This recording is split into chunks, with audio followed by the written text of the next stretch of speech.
Who the hell am I? Well, let's just say I'm your typical American kid. If typical means growing up insecure, stuttering through sentences, dodging a critical mom, and watching dad hide in the shadows. I played football, not because I was great, not because I had confidence, but because that's what mom and dad said you had to do. Never graduated high school, never went to college. Learned to use my words to navigate life, just like Grandpa said. Make friends, make money. I experimented, took things apart, learned everything I could without spending time in a classroom. Hey! I've sold wine to grocery stores, driven heavy equipment, caddied on the PGA Tour, was in a band, even went to LA in my early 20s to give acting a shot. Dabbled in aviation, got a pilot's license, worked in sales most of my life, got recruited to Wall Street, and one day I even rang the opening bell at the New York Stock Exchange. It's been a crazy ride.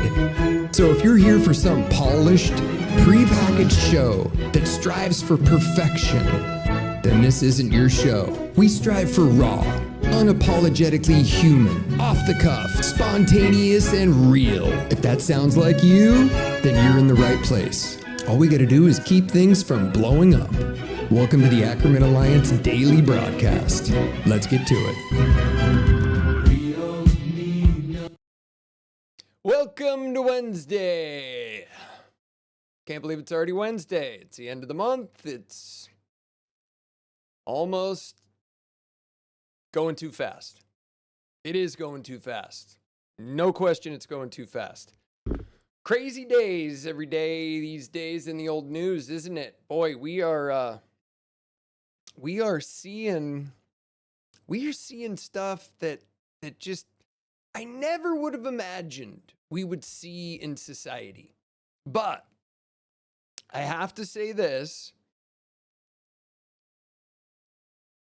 I can't say that I'm surprised. And I'm really not surprised because as I kind of reflect on my last 30, 40, I'm 50 years old now. You're going to hear me say that over and over because I just can't believe I'm 50. The things that have just happened in my life since I was a kid, since I was, an elementary school kid, junior high, high school, and just kind of where the country was politically in those years and where we've come and where, my head was at back in the 80s and 90s and thinking about everything, relationships, work, society, music, movies, just seeing where we've now arrived, I am totally not surprised that it is as horrible out there as it is today. We're turning on one another. I mean, you see it every day. I like I say every time,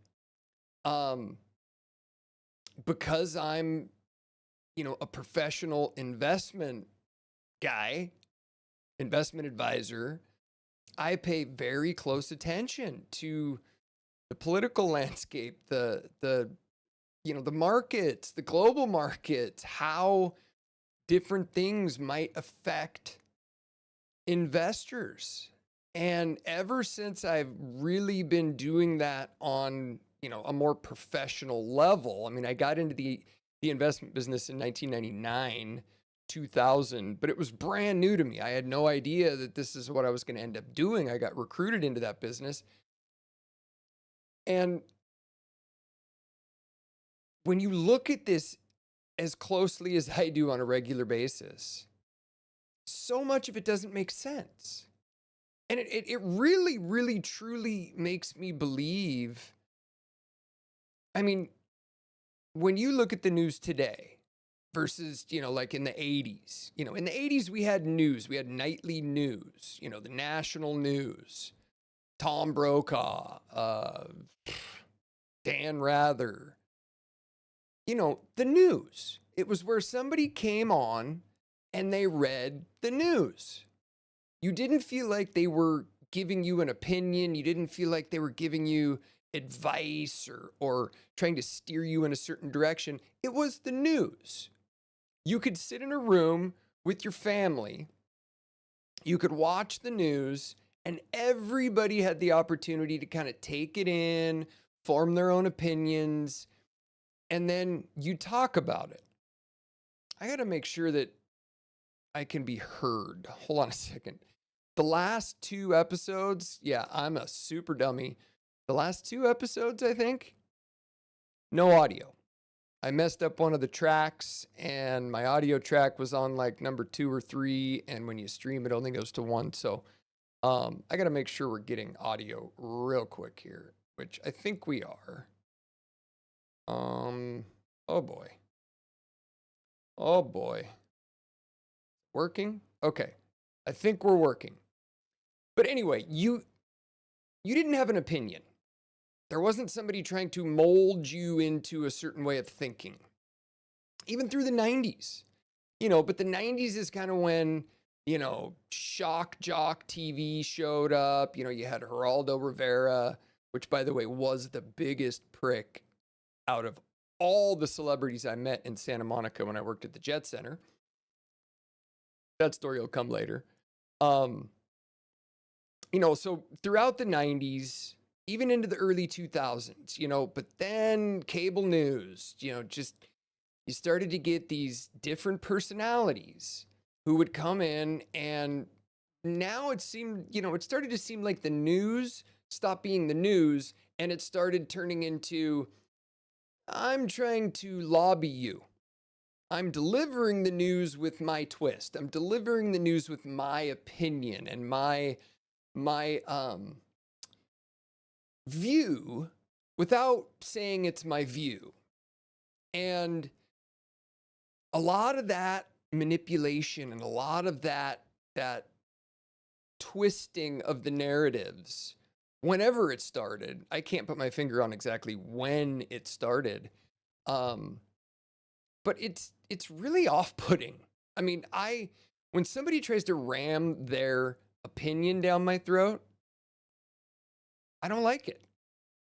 I mean, I'll debate with anybody, or I will, have a discussion about anything, anytime. You'll see that here. This is the backbone of what I started this for, was to open up the channels of communication, open up the dialogue, get my narrative out there, and you'll see why. So much is different. So many people have a different take on things and opinion. Everybody seems to have an opinion these days. Maybe that's because of everybody's had access to the internet and YouTube. I don't know. Maybe it's because, we're just a different society. A lot of things are different, but a lot of things are different for the good, or which I think make things good, and some things are different and I think they make things a little worse. But I think what's important, I wasn't going to do this today, but I ended up having a conversation with actually an old classmate who, I went to junior high school and high school with, maybe elementary school. I can't remember that far back because now we're talking like 40 freaking years. But this was the person who pointed out to me that my audio wasn't working. So I had to spend all morning fixing the audio and re-uploading and doing all that stuff to not look like a total idiot. I figure after about 10, 15 shows, I'll have this thing dialed. Everything will be just teed up and we'll be able to go. And if I do get some help, things will only get better. But he pointed that out and we ended up having a little discussion just, via Messenger. And it dawned on me that what I've been thinking about a lot in the last 4 to 6 years is where and how I developed my political beliefs. Do you ever think about that? Like why you vote a certain way or why you have a certain opinion around some of the bigger political issues, that are out there in the world? I mean, let's just go back to the late 80s. All right. My high school class, 1992. I think I've said it before. first time I got to vote, you know, when you turn 16, you get to drive.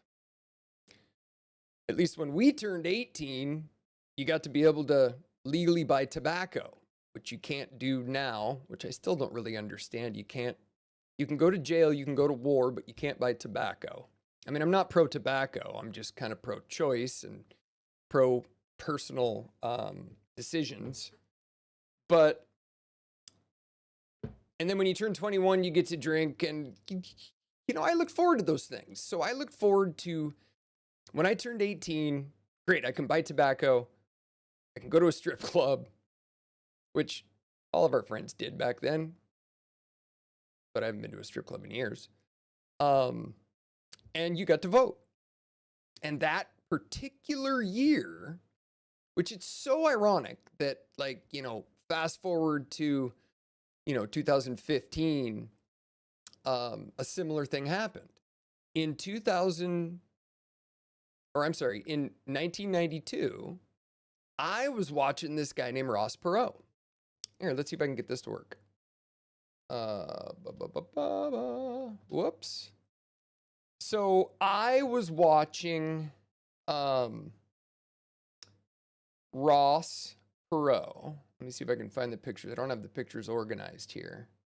I'm going to talk about this stuff, but yeah, so I saw this guy on television. I watched the debates, and I remember really plugging into this.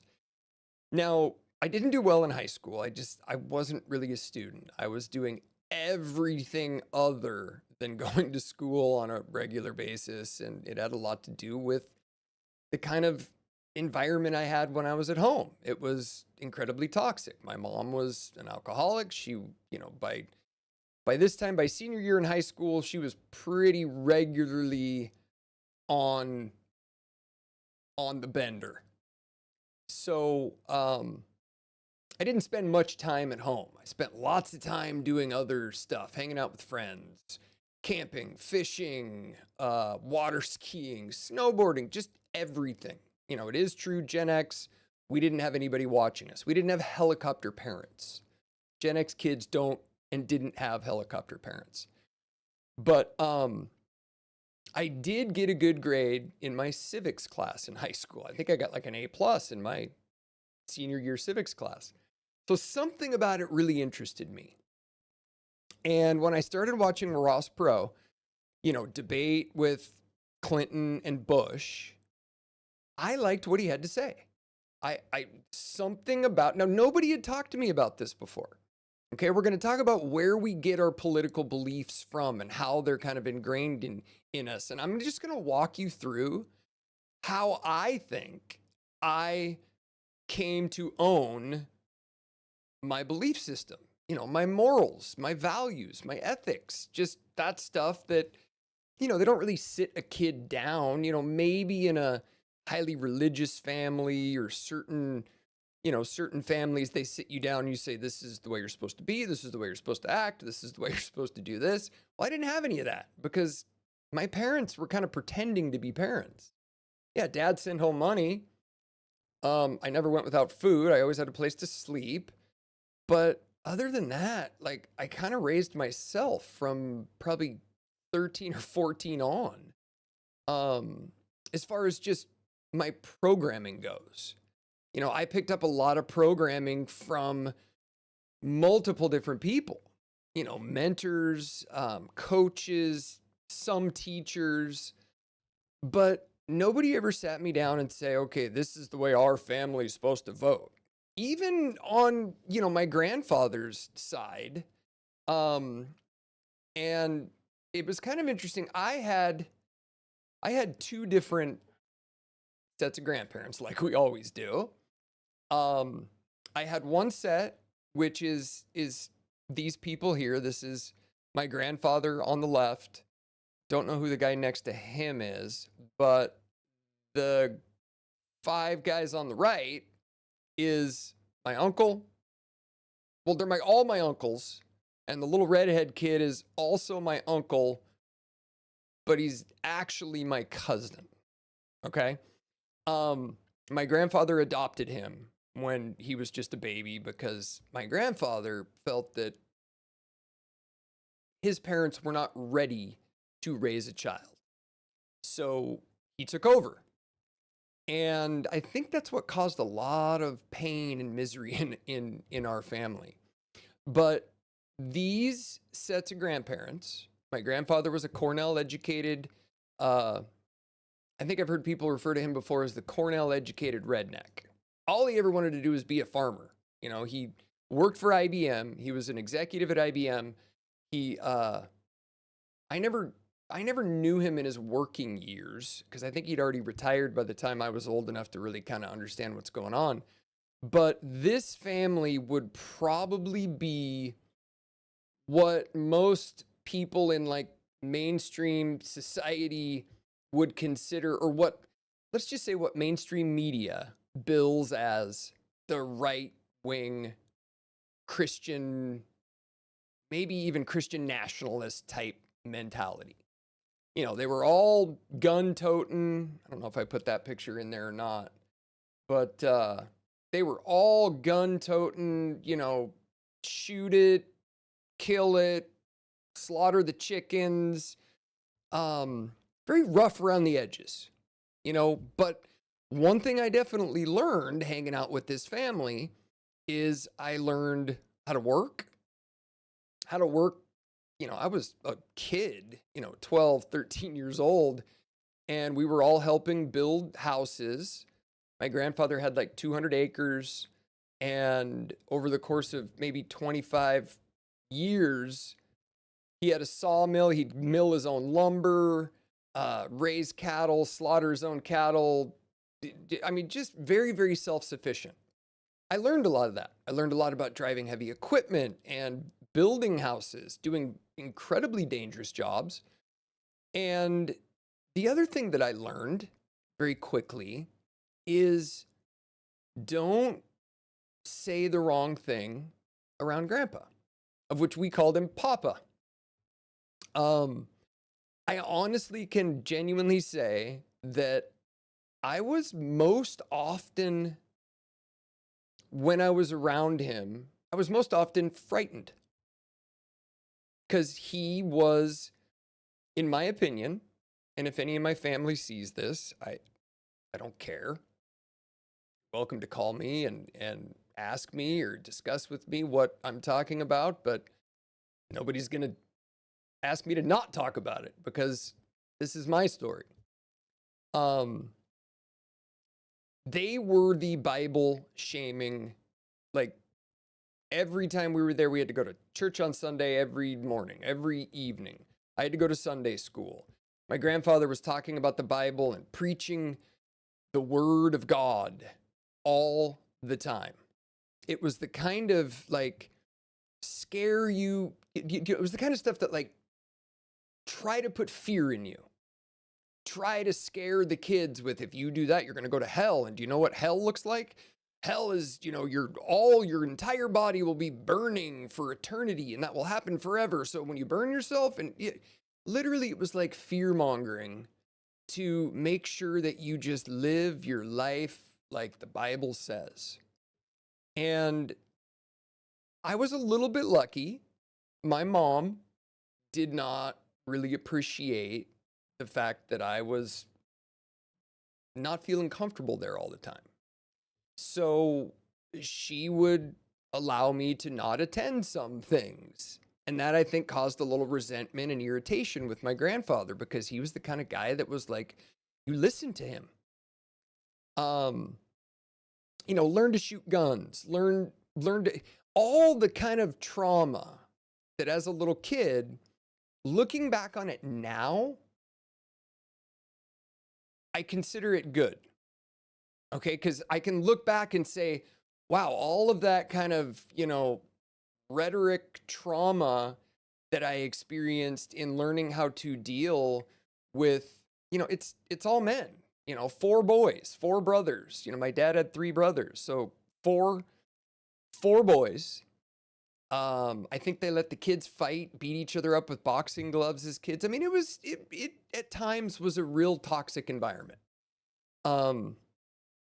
So they were the family that kind of ingrained in me, okay, when I grow up, I am not going to go to church. And really not for any other reason, it wasn't that like, oh, I don't believe in this or, it's a dumb story. It was nothing like, it was more like, I am so tired of doing this. I want to make my own decisions because I'm sick and tired of the people around me. My parents were not really around. They weren't really parents. They didn't always necessarily make you feel safe. Dad was not home a lot, worked a lot, mom was drunk a lot. I got used to it, but I never got used to the criticism. I never got used to the mental abuse, the nonstop criticism. It didn't feel awesome. So that side of the family didn't spend a lot of time there. Or I didn't want to spend a lot of time there. I did have to go over there and spend a lot of time. And it was a lot of work. And like I said, I'm glad now. My grandfather one time, I think, got arrested for protesting it was either an AC/DC concert or an abortion clinic. So, they have always, and this is where kind of for the very first time, started to learn about what the abortion controversy or the abortion battle was, and I associated, I didn't know necessarily that I didn't really know the difference between Republicans and Democrats or the two parties. I did in high school, but as a kid, I didn't really understand it. I do remember Jimmy Carter being president, kind of when I was really young. And then Reagan got elected in 1980. So I was about 6 years old. And I do remember this side of the family being very excited about Ronald Reagan. It was like Reagan, Reagan, Reagan. So I kind of started to put the pieces together. Like, oh, okay, so these, my family is Republican. They don't believe in abortion. They, for the most part, I think, I would say that they treated their wives pretty well. But it was very clear that in the church family, the man is in charge. You see, and I didn't see that in my house. Because in my house, mom was really in charge. Mom, when she was unhappy, she would scream and yell. And I remember vividly hearing my mom screaming at my dad, like late at night, 9, 10, 11 o'clock. I would be in bed and I don't even remember hearing my dad's voice. It was just my mom just screaming at my dad. So that was the kind of environment that I got to exist in as a kid. And when you do grow up in that kind of environment, I remember thinking to myself, like, gosh, when I grow up and get my own house and I have my own wife, I'm going to have a wife who's going to be super fun to be with, and we're going to be partners, and we're never going to yell at each other. I literally remember saying that to myself. So this side of the family, like I said, they didn't give me, you need to be a Republican, or you need to vote this way, or you need to think this way. I think they kind of felt like church is supposed to take care of that. But I didn't attend a lot of church, and I was always kind of daydreaming in church. I would be somewhere else. I would be in my head. And so that, although, I didn't believe in a lot of the things they believed in, I do think that I picked up some conservative values from that side of the family. Now, the other side of the family, which is my mom's side of the family, that is my mom's parents, Wayne and Joanna Bolton. Now, I think I still to this day couldn't even tell you what their political affiliation was, who they voted for. I have the inkling to say that they were more of your Kennedy Democrat. Okay, my grandfather was the first dental school at the University of Washington. He had a dental practice on Mercer Island, just outside of Seattle. And after he closed the dental practice there, he moved to Yakima, Washington, and planted an apple orchard, peach orchard, apricots, and was kind of a farmer also. He was the grandfather who said that he wished he grew up in the 19th century. He would have rather lived, in the early 1800s than, the 1900s. He was a quiet guy, super smart guy, very humble. Didn't say much, but when he said something, it was genuine. It was kind. He was just a gentle man. Where the gentleman saying comes from, that's who he was. My grandmother, she was never heard her raise her voice her entire life. She taught me to sew. She taught me to cook. She taught me to make dollhouse furniture. She taught me to play a little piano. She taught me to type. She taught me, and more than just teaching me, she taught me to communicate. I have audio cassettes of us communicating and just talking back and forth. And I guess it turns out that I have those tapes because she was so overblown with, I would never go to sleep. See, they didn't have the ADD diagnosis back then. I was a traumatic birth. I was a high forceps birth. They don't do those these days, but that's where they stick the forceps in when you get stuck in the birth canal, and they squeeze your head and pull you out. And I had the cord wrapped around my neck, and I guess there was lack of oxygen, and I guess it was a very traumatic birth. But I don't remember ever feeling with these grandparents like I felt with my dad's parents.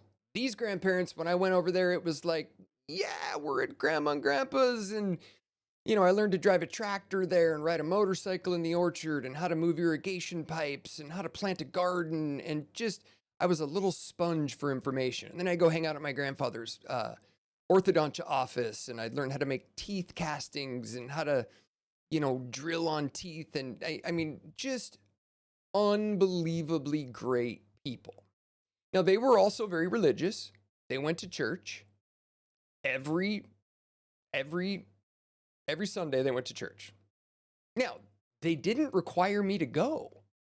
Now, that was very different for me from my dad's parents, because if you even hinted that you didn't want to go to church, I think you would have got a spanking. Like, literally, that's how it worked. My dad's side of the family was the quick to spank. It was the spanking household. And the church school I went to was the spanking church school.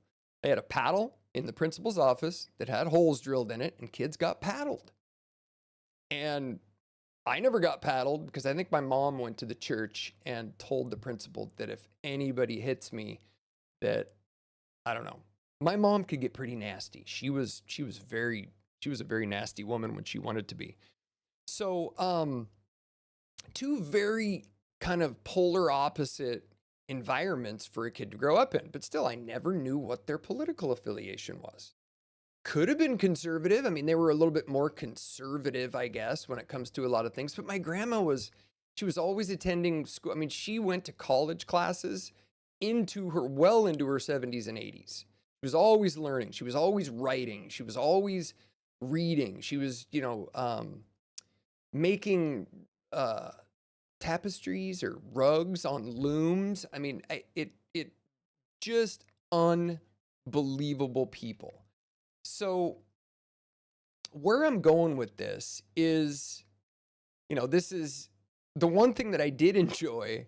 My grandfather on my dad's side, he had 2 airplanes. He had 2 Piper Cherokee airplanes, and I was just in love with airplanes when I was a kid.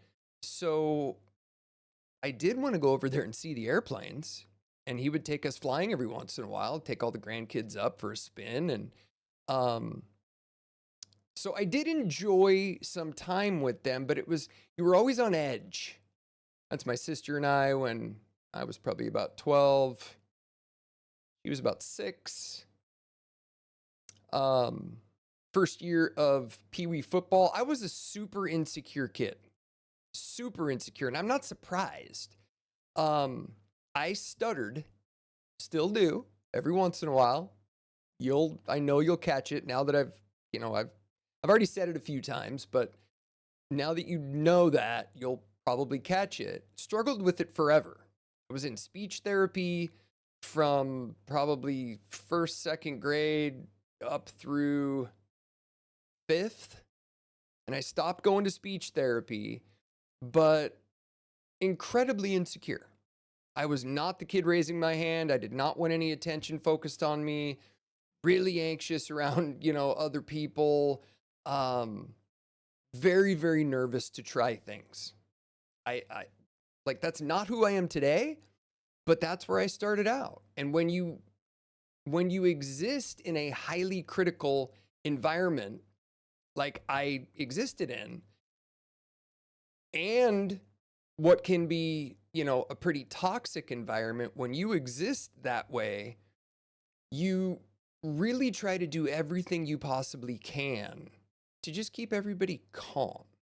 So you're trying not to be too loud, or you're trying not to, you just want everybody to be happy. You don't want anybody yelling, no screaming. That's why I loved spending so much time with my mom's parents, because they were just so chill.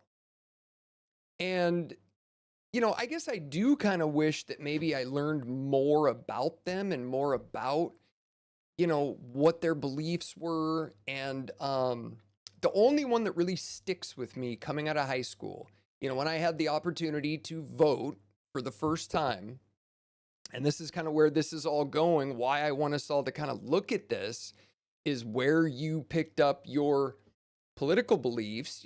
I think all of our beliefs are programmed from an early age with, the people that you spend time with, which is normally your family. That's just, if anybody wants to debate that, you can, but I'm pretty sure that's where you get it. Whether you're watching TV or, we didn't have the kind of political rhetoric that we have today, which it seems like everything today is just trying to twist and tweak a certain political belief into people.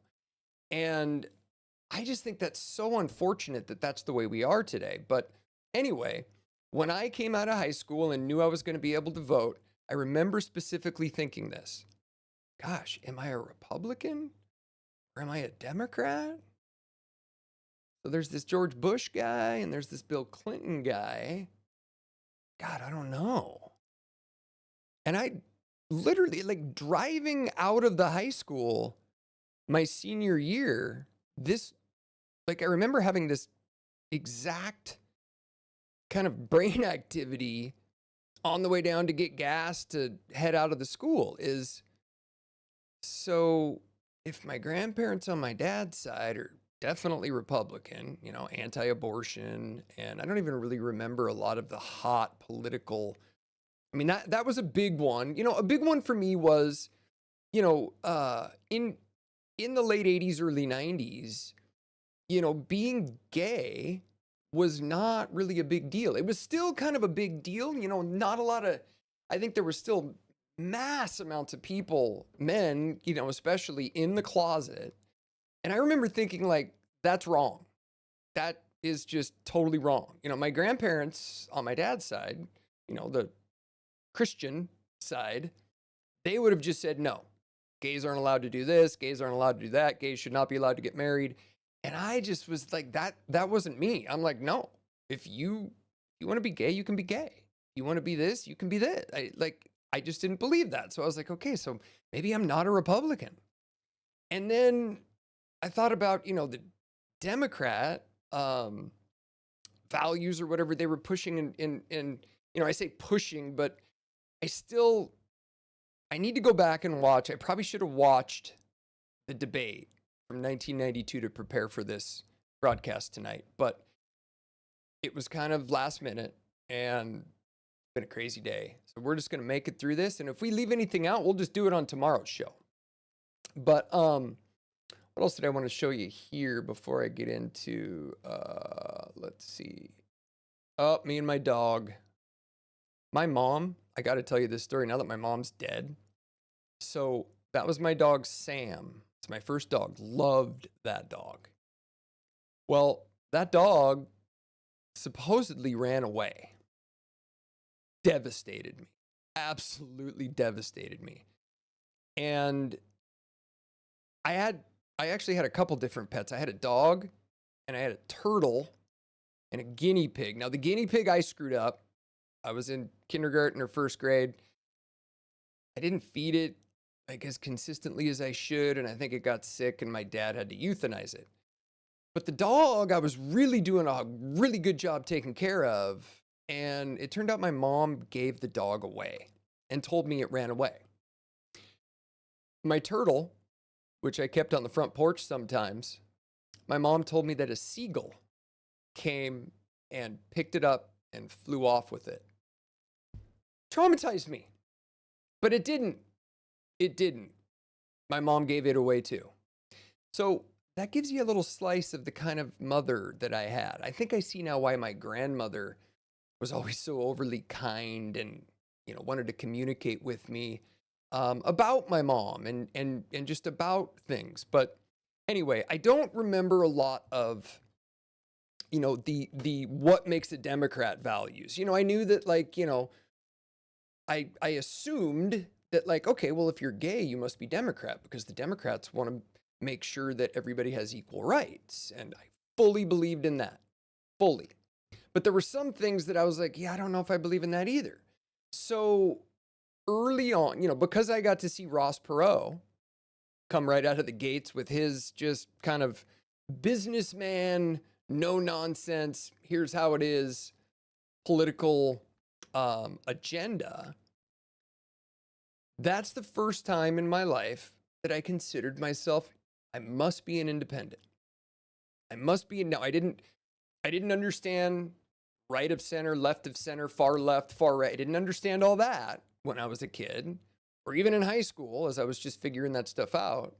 But I think that's where, I've always felt like I've just kind of fallen right in the center, because of my family, because of watching my mom, just abuse and scream at my dad and treat him horribly.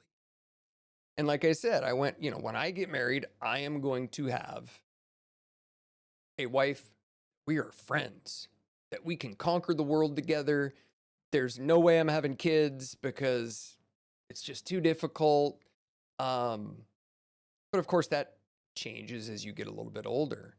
But that's where literally that moment in my life of kind of trying to classify Bill Clinton, George Bush, and Ross Perot in figuring out whose team I'm on is where I kind of form my political opinion on, okay, I believe in this, I believe in this. I think Ross is the guy for it. But other than that, that was it. The rest of it was just, again, because we didn't talk about politics in the 80s. I mean, 80s or 90s. Does anybody remember talking about, openly talking politics with family or friends or anybody? Every once in a while.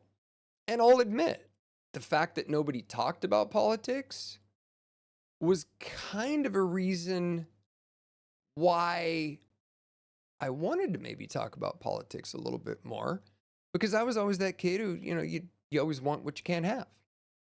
But I never did, because I knew that a lot of people, that is the one thing that I remember I remember hearing from a lot of different people was, oh, keep your politics under wraps.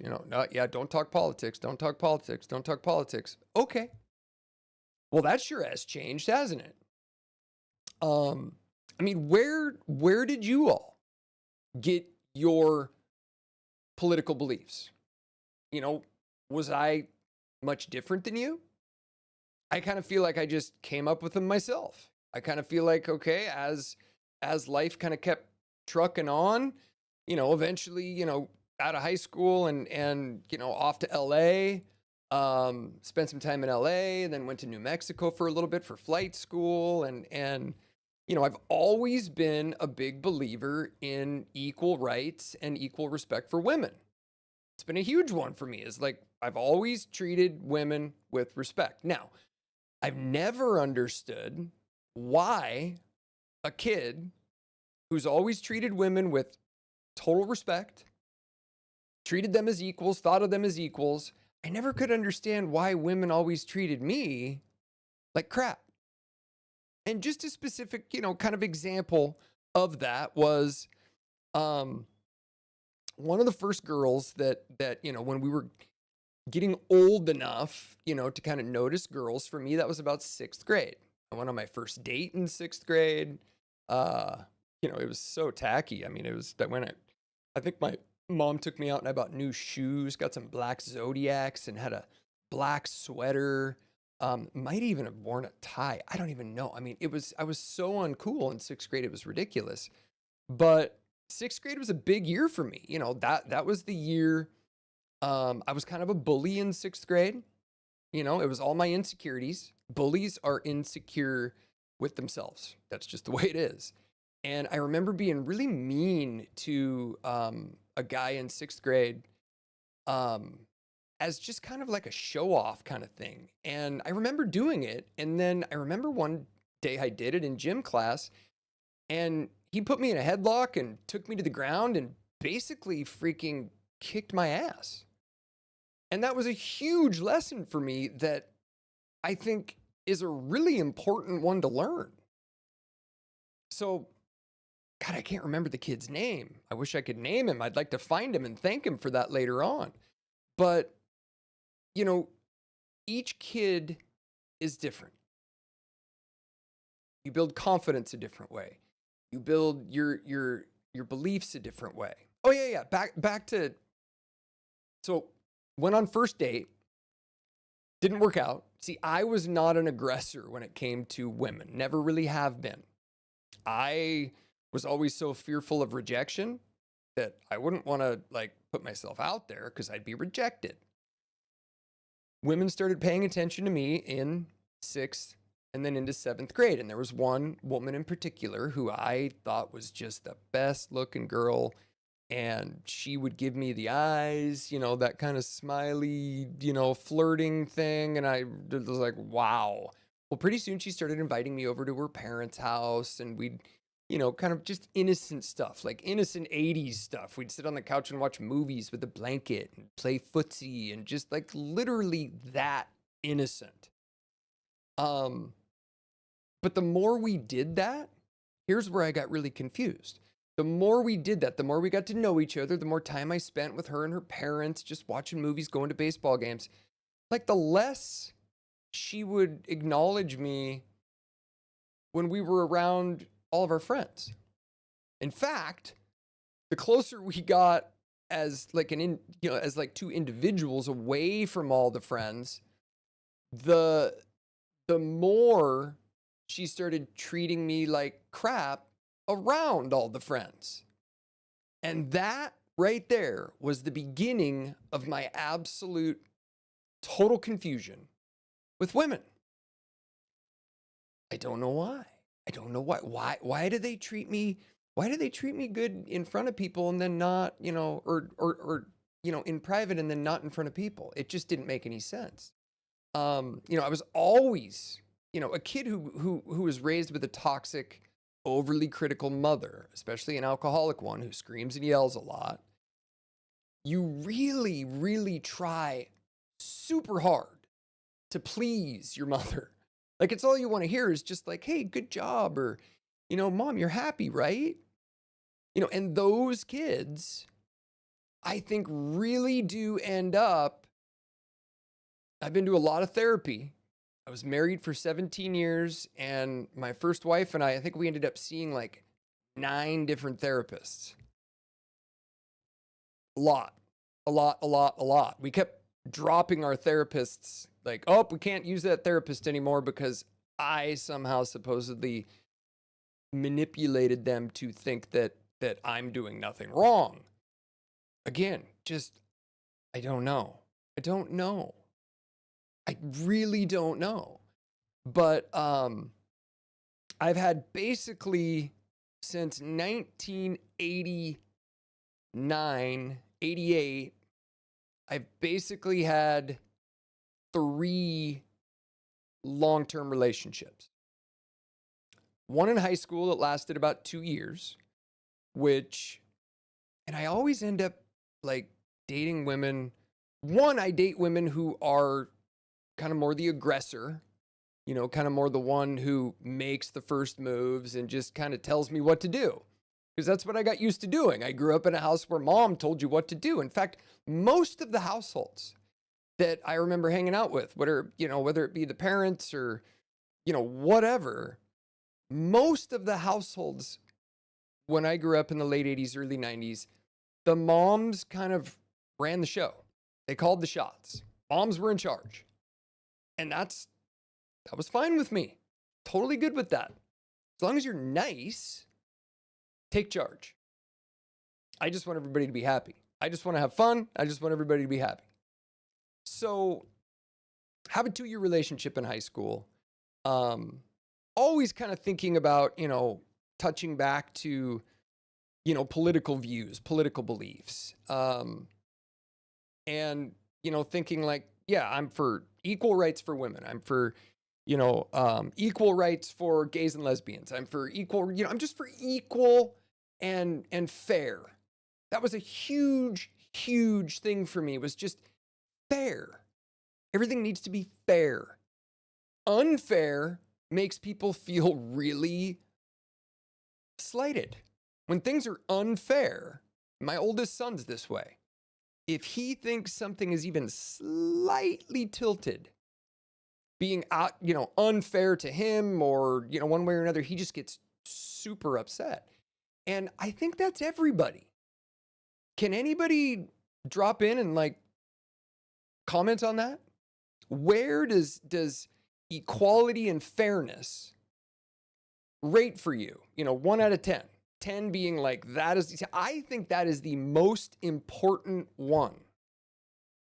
I've been told at times in my life, throughout my career, from different people, because what I ended up being, and I guess this is not uncommon for a person who comes from the kind of household that I came from, is I ended up kind of being the super talk about it, solve conflicts, conflict resolution. I could get people communicating. I had a step family. My dad left my mom when I think I was a junior in high school, married a friend's mom. Literally, I had a buddy that I had known since, 6th grade. I show up at a party in junior year in high school, and he walks up to me and says, "Dude, did you know our parents are dating?" I was like, "What? Huh? What?" Sure enough, ended up building a step family. Their family had 3 boys, and then it was my sister and I. So we kind of joined this whole new family. My mom was just kind of left in the dust, but I mean, she really did. She was a very, very angry, toxic woman, and I was old enough, but my sister needed to kind of get out of that environment. And for the most part, we had what I thought was a pretty okay family. It was different. It was kind of more, I don't think anybody really truly felt like family necessarily, but our parents wanted it. They wanted that family. And one thing I always did inside that family, which I became very good at, is, talking to everybody, making sure that everybody understands, hey, is everybody all right? Nobody thinks that this is weird or anything, right? So I was the conflict solution. Lost the light again.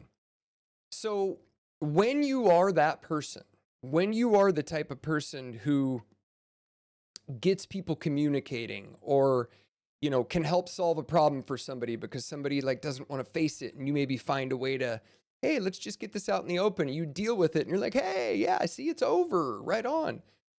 That was something that I just kind of always took on in my life. That communicator. And then when I ended up marrying my high school, one of my short-term high school girlfriends, the mother of my children, we dated very quick, very briefly in high school. I ended up leaving the high school that we met at and went to a different high school. But in her family, she had a step family. Her stepfather, her biological father, was killed in a kind of a botched surgery, which really sucked. I wish I had a chance to know him. But one of the ways that I was just like really fully accepted into this family early on, had nothing to do with political beliefs, had nothing to do with, a lot of times that's what it is, if you're a guy being introduced to the woman's family, you better be the kind of political, believer that they want you to be, and you got to believe in this or believe in that. And they didn't really put that out there. But what I did do was, my wife's mother tends to be a little overbearing.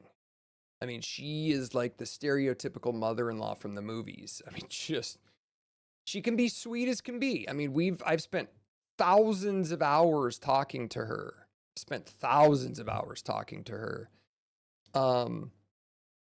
And for the most part, she's a pretty decent person, pretty kind, or at least comes off that way. But when I first met her and I was there for Thanksgiving, she was just melting down, yelling at everybody.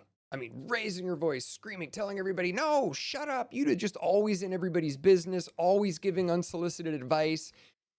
And early on when I met her, I went, look, you're going to have to mellow out. Because if you don't, I'm not going to be able to exist in this environment, and which is fine. But I think you want your daughter's relationship to work, don't you? And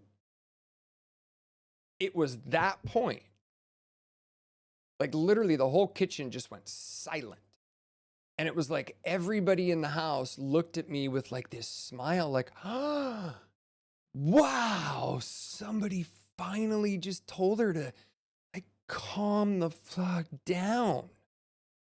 And ever since that point, her husband, my wife's stepfather, who I ended up working for, we ended up becoming like best friends. Because I truly helped just him kind of deal with her.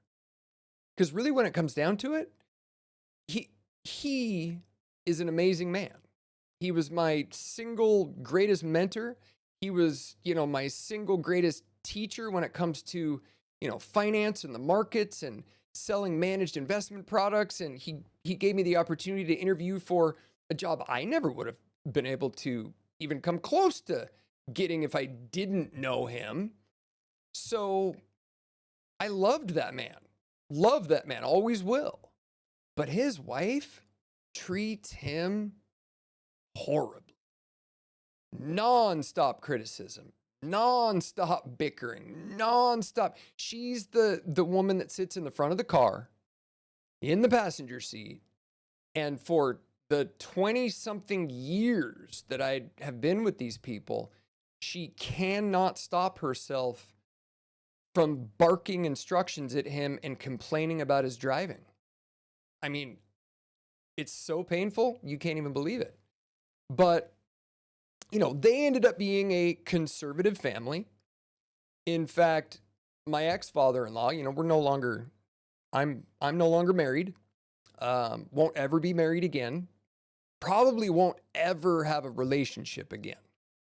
And we'll get into that at some point down the road as this thing progresses. But yeah,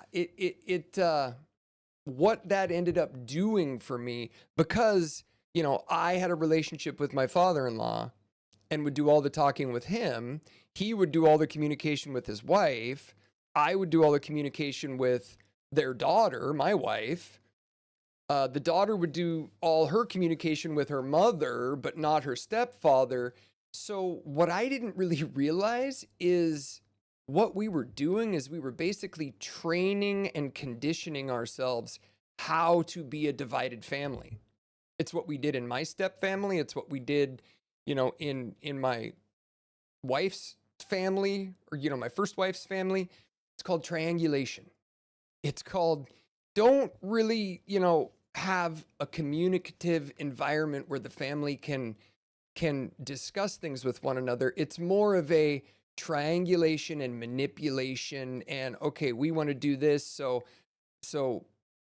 stepdad will talk to mom, and I'll talk to daughter, and mom and dad will talk, and we'll agree on something.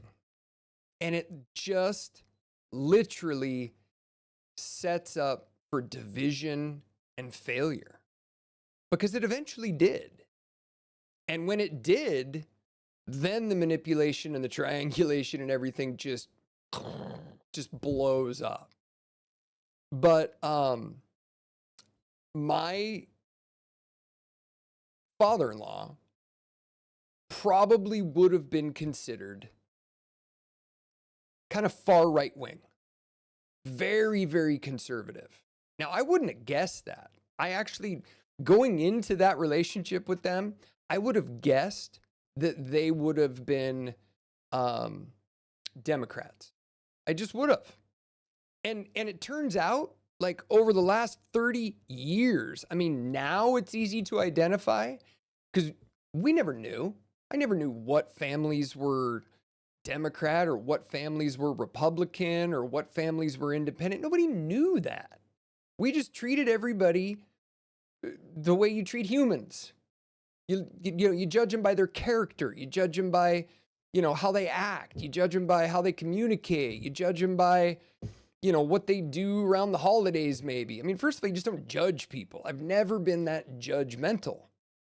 I think that comes from my insecurity as a kid, is like, don't judge me, I won't judge you. So that was kind of, that was my belief. That was my belief on how to deal with judgment.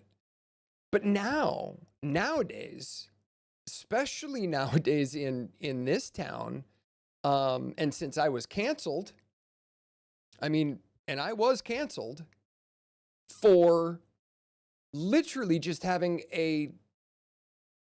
that spark, which I've always done. I've always used it. Anytime there's been an argument, or, whether it's at a party or whether it's in school or whether it's, I don't care where it is. If I see two people that are going at it with one another, I will try to solve the problem. Hey, let's everybody just sit, let's simmer down. Let's talk about this. We can talk about anything. I hated fighting. I hated yelling and screaming. One of my great friends in high school, probably my best friend in high school, he was a fighter. He loved to fight. He wrestled, he played football, he, did every sport. But he was the guy who would go out and look for a fight. And I'd always say, like, dude, I don't have your back. Like, just letting you know, I'm not a fighter. Like, if you want to talk our way out of this, that's me. I literally found a way to just try to talk myself out of being in trouble, getting in trouble. That's what my grandma and my grandfather on my mom's side, taught me to use my words, taught me to use my intellect, taught me to use my brain to solve problems that they're so much easier solved by thinking through everything. So that's where I formed my political beliefs on my own. Didn't pay attention to TV. In fact, when I started to see cable news kind of go further down the path of opinion news, and, and then everything kind of heated up when Obama got elected. I voted for Obama. I could probably never tell my ex-father-in-law that, but, I literally, I didn't pay that close attention. Back then, I paid no real attention to kind of anything beyond just kind of the mainstream stuff and, the big issues that everybody cares about. And I went, that dude would make an awesome first black president. But that's when, like, all the divisiveness and all the chaos just kind of started. I paid attention to global politics and, monetary policy and those kind of things because I was in the investment business, and the investment business those are the kind of things you need to know when you're commenting and giving presentations and, doing investment marketing with stockbrokers and advisors all over the country. So I didn't really even get like that finely tuned into what's going on politically until Donald Trump was impeached the first time. And, as far as me being canceled, it's I'm not going to go into those details today. Those will come out. My being canceled and for what I was canceled for,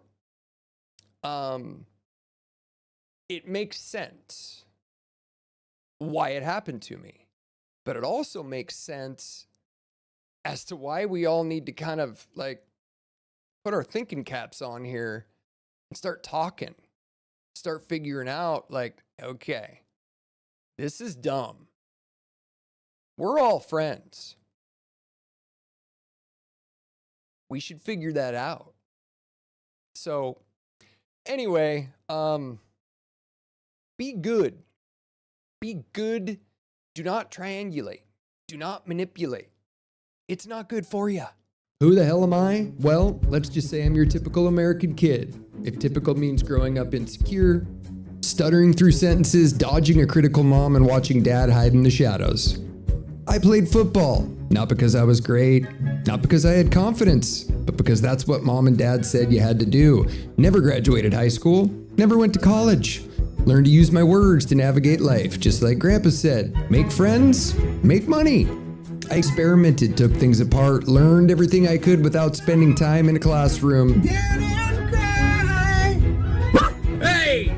I've sold wine to grocery stores, driven heavy equipment, caddied on the PGA Tour, was in a band, even went to LA in my early 20s to give acting a shot. Dabbled in aviation, got a pilot's license, worked in sales most of my life, got recruited to Wall Street, and one day I even rang the opening bell at the New York Stock Exchange.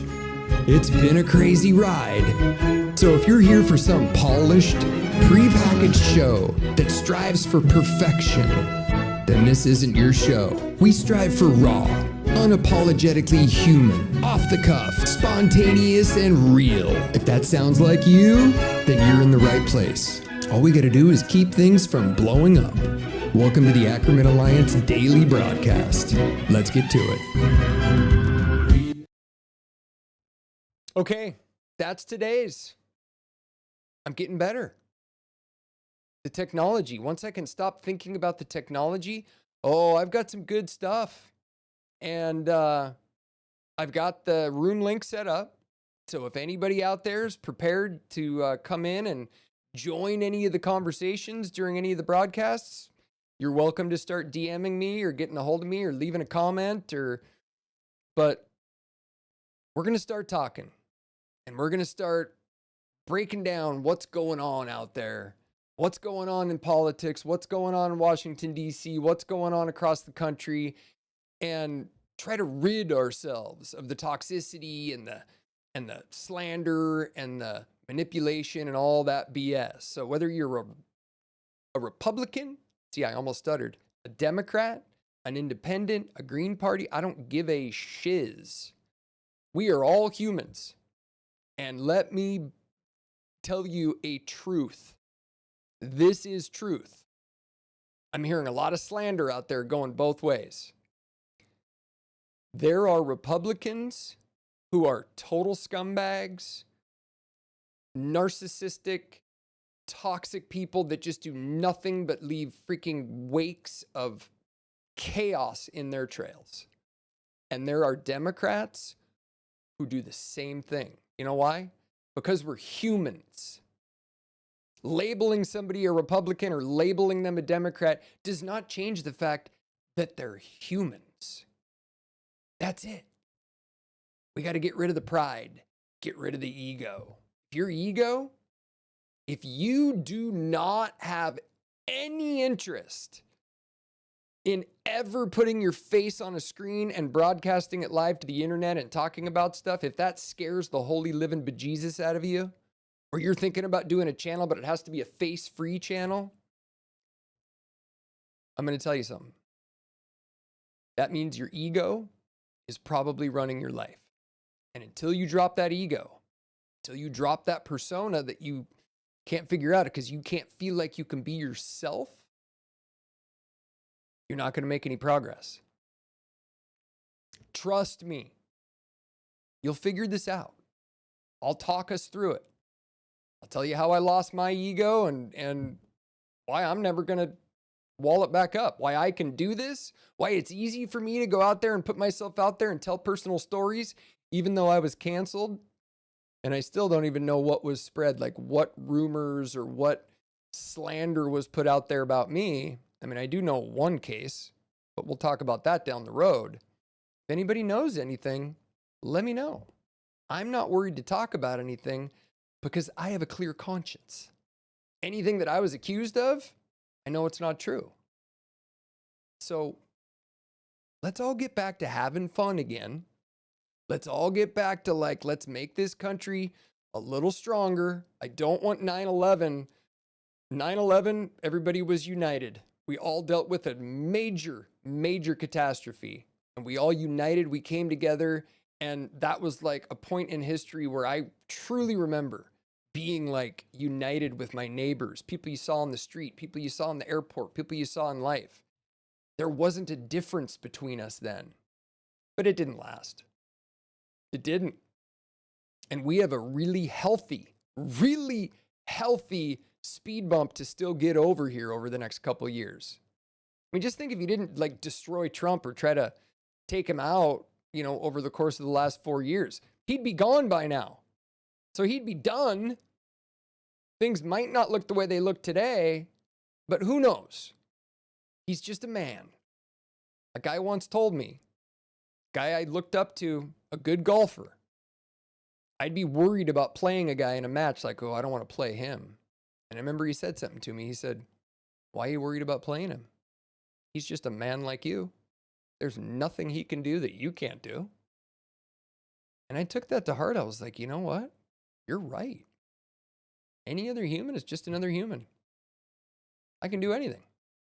That's what we need to start thinking more. Let's do it. Until tomorrow, thanks for joining. Please share, like, subscribe, and all that fun stuff.